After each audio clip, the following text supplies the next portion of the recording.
অদিতি মুন্সি, রাজারহাট গোপালপুরের প্রাক্তন বিধায়ক, তাকে এবার জিজ্ঞাসাবাদ। প্রাক্তন তৃণমূল বিধায়ককে জিজ্ঞাসাবাদ পুলিশের। কেন দেবরাজের গ্রেফতারির পর পুলিশ গেল অদিতিকে জিজ্ঞাসাবাদ করতে? কি কি প্রয়োজন, কি কি প্রশ্ন? সরাসরি চলে যাব অনুপের কাছে। অনুপ,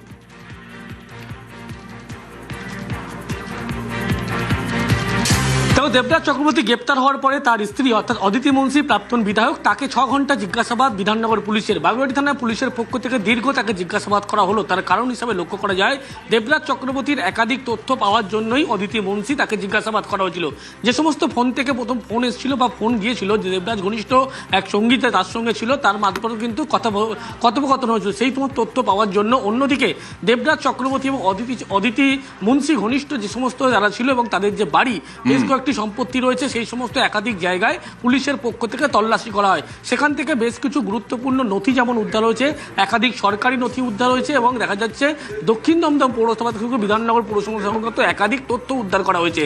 সব থেকে গুরুত্বপূর্ণ বিষয় বলা হচ্ছে একটি ল্যাপটপ উদ্ধার করতে পেরেছে, যে ল্যাপটপের মধ্যে গুরুত্বপূর্ণ বেশ কিছু তথ্য রয়েছে। ল্যাপটপ কিন্তু তদন্তে অগ্রগতি আনার জন্য সঠিক ভূমিকা পালন করতে পারে বলে এমনটা মনে করছে। কিন্তু দেবরাজ চক্রবর্তী গ্রেপ্তারের পরবর্তী ক্ষেত্রে তার স্ত্রী অর্থাৎ প্রাক্তন বিধায়ক অদিতি মুন্সি তাকে দীর্ঘ জিজ্ঞাসাবাদ করলো, প্রায় 6 ঘন্টা জিজ্ঞাসাবাদ করলো বিধাননগর পুলিশের পক্ষ থেকে। বেশ, বিধাননগর পুলিশের পক্ষ থেকে 6 ঘন্টা জিজ্ঞাসাবাদ। রক্ষা কবচ রয়েছে অদিতি মুন্সির, কিন্তু রক্ষা কবচ ছিল না দেবরাজ চক্রবর্তীর। দেবরাজ চক্রবর্তী কোথায় কোথায় গিয়েছিলেন? জালে দেবরাজ কোথায় কোথায় গিয়েছিলেন, কিভাবে ধরা পড়লেন, এই পুরোটা বলবে অনুপ। আরো একবার জানবো অনুপ।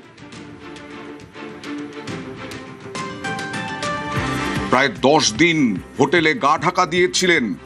আবার যাব, রাঁচি ব্যবসায়ীর রিসর্ট তৈরিতে দেবরাজের টাকা, কিভাবে ধরা পড়লেন দেবরাজ চক্রবর্তী? অনুপ,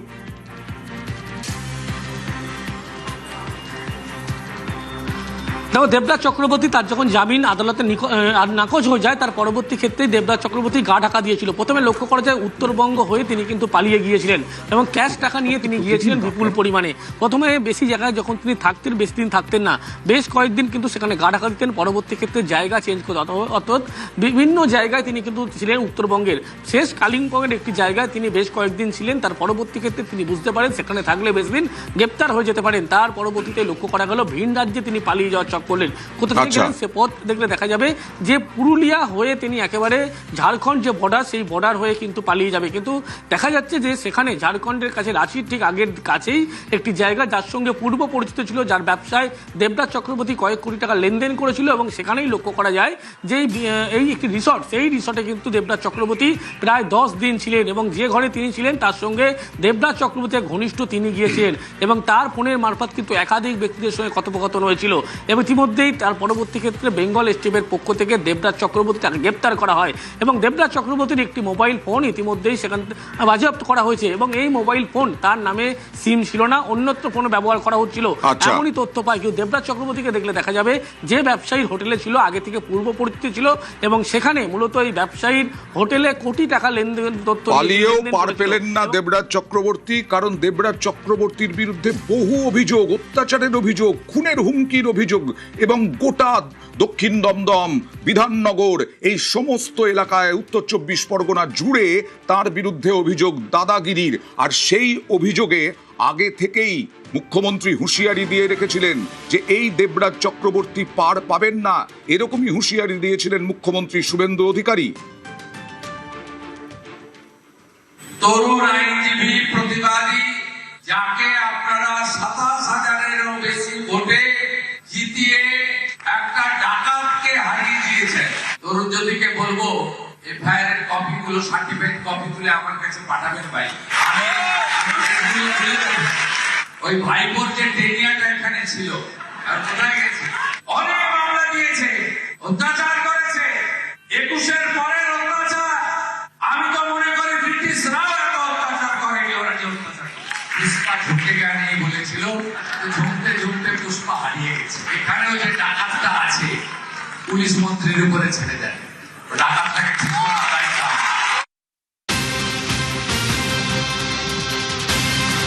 মুখ খুলতে পারতেন না কেউ, গোটা উত্তর 24 পরগনায় কেউ মুখ খুলতে পারতেন না দেবরাজ চক্রবর্তীর বিরুদ্ধে। কিন্তু অভিযোগের পাহাড়ে অভিষেক ঘনিষ্ঠ দেবরাজ চক্রবর্তী গ্রেফতার হতেই বহু অভিযোগ সামনে আসছে অভিযোগকারীরা সামনে আসছেন একের পর এক, যারা সহ্য করেছেন গত 11 বছর ধরে দেবরাজ চক্রবর্তী যেভাবে অত্যাচার করেছেন বলে অভিযোগ উঠেছে। রৌনকের কাছে যাব। রৌনক, কি কি অভিযোগ উঠে আসছে? দেখো, একদিকে যেমন তোলাবাজির একসঙ্গে অপরাধমূলক ষড়যন্ত্র করা এবং আর্থিক প্রতারণার অভিযোগ রয়েছে, পাশাপাশি খুনের হুমকিরও কিন্তু অভিযোগ রয়েছে এই দেবরাজ চক্রবর্তীর বিরুদ্ধে। মূলত এই একজন কোনো প্রমোটার নয়, এরকম বহু প্রমোটার রয়েছে যাদের কাছ থেকে এই দেবরাজ চক্রবর্তী এবং তার সহযোগীরা কার্যত লক্ষ লক্ষ এবং কারোর কাছ থেকে কোটি কোটি টাকা তুলেছিলেন এবং টাকা না দেওয়ায় খুনের হুমকি পর্যন্ত দিয়েছিলেন এই দেবরাজ চক্রবর্তী, এমনটাই কিন্তু অভিযোগ। এবং তোমার জানিয়ে রাখবো, পাশাপাশি যেমনটা তরুণজ্যোতি তিওয়ারি অভিযোগ করেছেন, প্রায় 1300 কোটি টাকার সম্পত্তি রয়েছে এই দেবরাজ চক্রবর্তী। এবং কিভাবে এই টাকা তিনি রেখেছিলেন, কারণ যেটা জানা যাচ্ছে যে নগদ টাকায় তিনি এই তোলা আদায় করতেন এবং তার একটি কোম্পানি ছিল, সেই কোম্পানির মাধ্যমেই কিন্তু এরম কোটি কোটি টাকার ট্রানজাকশন করেছিলেন। অর্থাৎ পুলিশের অনুমান তাহলে সেই কোম্পানির মাধ্যমে কালো টাকা সাদা করতেন দেবরাজ চক্রবর্তী। এবং উত্তর চব্বিশ পরগনার বিস্তীর্ণ এলাকা জুড়ে জমি জবরদখল থেকে শুরু করে ফ্ল্যাট জবরদখল এবং এরম ভাবেই জমিপতি লক্ষ লক্ষ বা কোথাও কোটি কোটি একদম আমরা আসবো, সকাল থেকে দেখাচ্ছি, আরো দেখাবো রৌনক, এবং দেখাবো যিনি প্রথম অভিযোগ করেছিলেন। মার খেতে হয়েছিল যে প্রমোটারকে, রক্তাক্ত হতে হয়েছিল যাকে, সেই প্রমোটার তিনি স্টুডিওয়ে আসবেন আর কিছুক্ষণের মধ্যেই। আমরা এবার বারাসাত আদালতে চলে যাব। বারাসাত আদালতে নিয়ে যাওয়া হচ্ছে, সেখানে পেশ করা হবে। 14 দিনের পুলিশ হেফাজত চাইবে পুলিশ। সরাসরি চলে যাব, জিয়াউলের সঙ্গে কথা বলবো। জিয়াউল, কি অবস্থা বারাসাত চত্বরে? অনেকে অভিযোগ করছেন যে এই রকম কোট আনকোট অত্যাচারীকে নিয়ে আসা হচ্ছে, পুলিশ একেবারে তাকে প্রচন্ড নিরাপত্তা দেওয়া দিচ্ছে, কারণ এর মধ্যে তো অবশ্যই হাইকোর্টের গাইডলাইনও আছে, ডিম ছোড়া বা এই ধরনের কিছু। এই ডিম নিয়েও কি প্রস্তুত ওখানে লোকজন? একদম, দেখো এই মুহূর্তে কিন্তু বারাসাত আদালত চত্বরে, অর্থাৎ একদম আমি আদালতের মধ্যে রয়েছি। এখানে কিছু সময়ের মধ্যে কিন্তু দেবরাজ কে তাকে নিয়ে আসা হবে, কিন্তু তার আগে তুমি দেখতে পাচ্ছ প্রচুর পুলিশি নিরাপত্তা। তার কারণ একদিকে হাইকোর্টের নির্দেশ যে কোনো আসামিদেরকে এই ডিম ছোড়া বা ডিম থেরাপি করা যাবে না। অন্যদিকে যারা কোর্ট চত্বরে বা যারা কোর্টের আদালতে যারা কাজ করে, অর্থাৎ যারা আইনজীবী রয়েছেন বা সাধারণ মানুষ রয়েছেন, তারা কিন্তু প্রচুর পরিমাণে তারা ইতিমধ্যে আদালত চত্বরে এসে ভিড় জমিয়েছে এবং তাদের প্রত্যেকের হাতেই কিন্তু ডিম রয়েছে।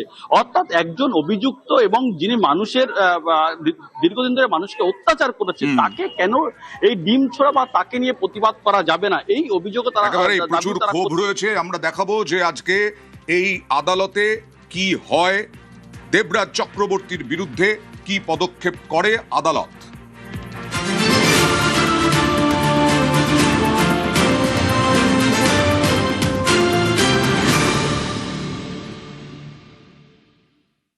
অবশেষে গতকাল পুলিশের জালে প্রাক্তন কাউন্সিলর দেবরাজ চক্রবর্তী, বেঙ্গল এসটিএফ গতকালই তাকে পুরুলিয়া ঝাড়খণ্ড সীমানা থেকে গ্রেফতার করে।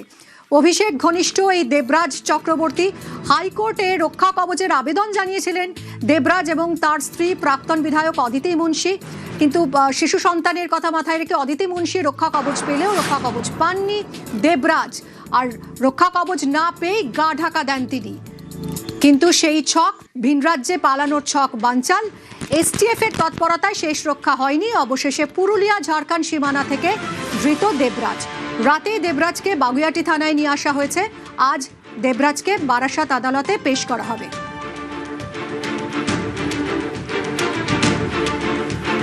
আরো জানবো বিস্তারিত। রৌনক আমার সহকর্মী রয়েছে সঙ্গে। রৌনক, অবশেষে দেবরাজকে গ্রেফতার করেছে বেঙ্গল এসটিএফ। কি কি অভিযোগ, মানে একাধিক অভিযোগ তো রয়েছে, অভিযোগের পাহাড় বলা যায়। কোন অভিযোগে তাকে গ্রেফতার করা হলো, কখন তাকে আদালতে তোলা হবে, আর কি কি জানা যাচ্ছে? দেখো, পুলিশ সূত্রে আমরা জানতে পারছি সম্প্রতি একজন প্রমোটার তার বিরুদ্ধে তোলাবাজির অভিযোগ এবং খুনের হুমকির অভিযোগ করেছিল। লক্ষ লক্ষ টাকা তোলা চাওয়া হয়েছিল এবং না দেওয়ায় তাকে খুন করে দেওয়ার হুমকি করেছিল। সেই অভিযোগের ভিত্তিতেই বাগুইআটি থানার পুলিশ তদন্তে নামে এবং বেঙ্গল পুলিশের যে স্পেশাল টাস্ক ফোর্স, তাদের তত্ত্বাবধানে গতকাল এই পুরুলিয়া ঝাড়খণ্ড যে বর্ডার এলাকা, সেখান থেকে দেবরাজ চক্রবর্তীকে গ্রেফতার করা হয়।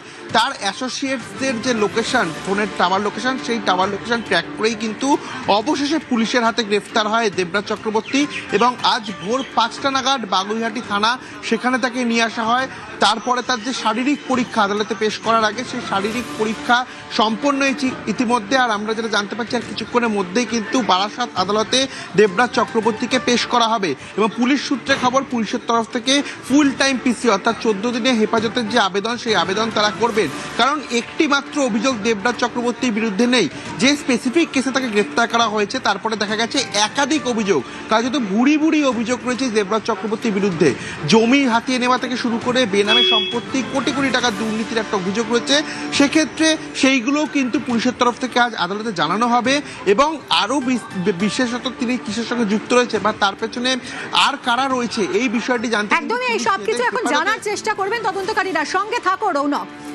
যার অভিযোগের ভিত্তিতে এই গ্রেফতারি, সেই প্রমোটার কিশোর হালদার, এই দেবরাজ গ্রেফতার হওয়ার পর কি বলছেন তিনি, আসুন শুনবো।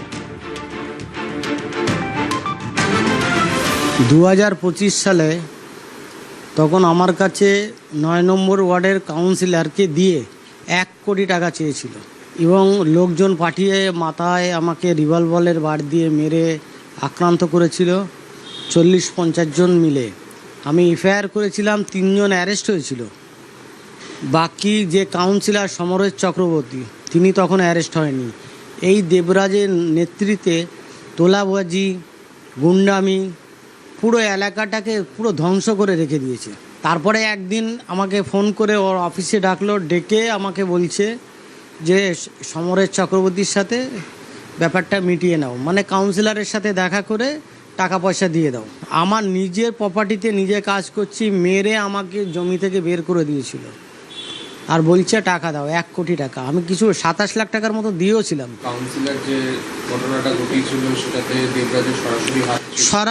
সরাসরি হাত ছিল। শুধু তাই নয়, টাকা নেবে প্লাস স্কোয়ার ফিটে 450 টাকা 500 টাকা স্কোয়ার ফিটে কাজ দিতে হবে। আমার কাছে তো অডিও ভিডিও সব ছিল বলে তাও আমি বেঁচেছিলাম, আর নাই তো এরা পিষে মেরে ফেলতো।